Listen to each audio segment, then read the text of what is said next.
Leute, ഇന്നത്തെ special beef liver roast follow ഗഷ്മാക് einfach റെസിപ്റ്റ്. അപ്പോൾ ആദ്യം തന്നെ കടയിൽ പോയി നല്ല ഫ്രഷ് ലിവർ ഇതുപോലത്തെ മേടിച്ചിട്ട് വരാം. എന്നിട്ട് ഇതുപോലെ കുറച്ച് സ്നൈഡൻ ചെയ്തെടുക്കുക. 30 മിനിറ്റ്സ് കൊണ്ട് നിങ്ങൾക്ക് ഇത് റെഡിയാക്കാൻ പറ്റുമോ. ഒരു കുക്കർ എടുക്കുക, സവാള, തക്കാളി, ഇഞ്ചി, പച്ചമുളക്, വെളുത്തുള്ളി, കുറച്ച് മിൻസ്, കട്ട് ചെയ്ത് വെച്ച ലിവർ ആഡ് ചെയ്ത് കൊടുക്കുക. കുറച്ച് ഉപ്പ്, മഞ്ഞൾപ്പൊടി, മുളക് പൊടി, മല്ലിപ്പൊടി, കുറച്ച് ഗരം മസാല, മീറ്റ് മസാല ഇതെല്ലാം ആഡ് ചെയ്ത് കൊടുക്കുക. നന്നായിട്ട് മിക്സ് ചെയ്യുക. നമ്മൾ എന്നിട്ട് കുരുമുളക് ലാസ്റ്റ് ഫ്രൈ ചെയ്യുന്ന സമയത്ത് ആഡ് ചെയ്തോളൂ. എന്നിട്ട് ഇതുപോലെ ഒരു ഫ്രൈയിങ് പാനിലേക്ക് മാറ്റുക. എന്നിട്ട് ആവശ്യത്തിന് കുരുമുളക് പൊടി നിങ്ങളുടെ എരിവിനനുസരിച്ച് ആഡ് ചെയ്ത് കൊടുക്കുക.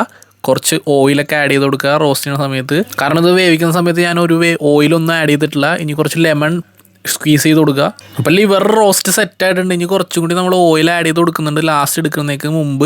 എപ്പോഴും ബീഫ് ഫ്രൈ ഒക്കെ അടിക്കണം. ഇടയ്ക്ക് ഒരു വെറൈറ്റിക്ക് ലിവർ ഫ്രൈ ഒക്കെ അടിച്ച് നോക്ക്. അധികം റേറ്റ് ഒന്നുമില്ല. 2 to 3 യൂറോയിൽ നെറ്റോയിലും ആൾഡിയിലും ലിഡിലും എല്ലായിടത്തും കിട്ടും. അപ്പോൾ അത്രേ ഉള്ളൂ. ഫീൽ സ്പാസ് ബൈം നാഹ് മാഹൻ und bis zum nächsten Mal. Tschüss.